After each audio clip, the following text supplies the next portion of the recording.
One needs to actually look out for visual cues with kids. The child is very lethargic. They don't really want to be playing around with their friends, playing around with their toys or so. They become very withdrawn. They've got this increased need to want to sleep. They also lose their appetite. So they don't really want to eat, they don't really want to drink as well. Quick thing to check on is really just temperature. And you can do a very crude way of doing it, just put the arm underneath into the axilla. Now, as you know, doctors tend to use big words from time to time, and Dr. Shaikjee just used the word axilla, which is just a really cool word for armpit.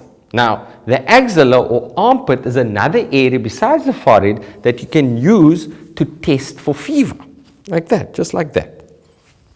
It's best to also get a thermometer and actually place that onto the child and see, oh, this is, the temperature now. So a temperature that we'd normally designate as being elevated is any temperature above 37.6. All right, once you hit 38, 39, then the risks become a lot higher. The big concern and the big problem we have with kids who are within the sort of, age group of around 2 years up to about 5 or 6 years is febrile convulsions. They can get seizures associated with that high temperature. It usually comes about when temperatures tend to hit about 39, 40 degrees in certain children that are maybe a little more predisposed. Fever can cause weird type of movements in adults as well.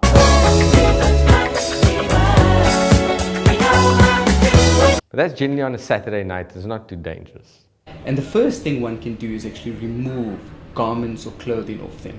You don't want to take a child and expose them because, once temperature comes about in a child, it's the body's way of saying there is a problem and the set point within the body is being altered. You want to start cooling things down. We don't want cold air, we don't want cold water.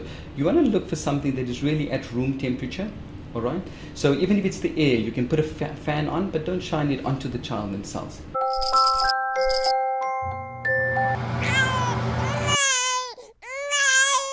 Get it so that the ambient temperature within the room basically changes to something that's a little more reasonable where the child can actually manage. You don't want something that's too hot, it's just going to heat them up more. You don't want something that's too cold, it's going to induce shivering within the child as well. Not too hot, not too cold, just right. Let's take some advice from the 3 bears and don't wrap your child up like a bear. Don't leave them bare either. Keep them just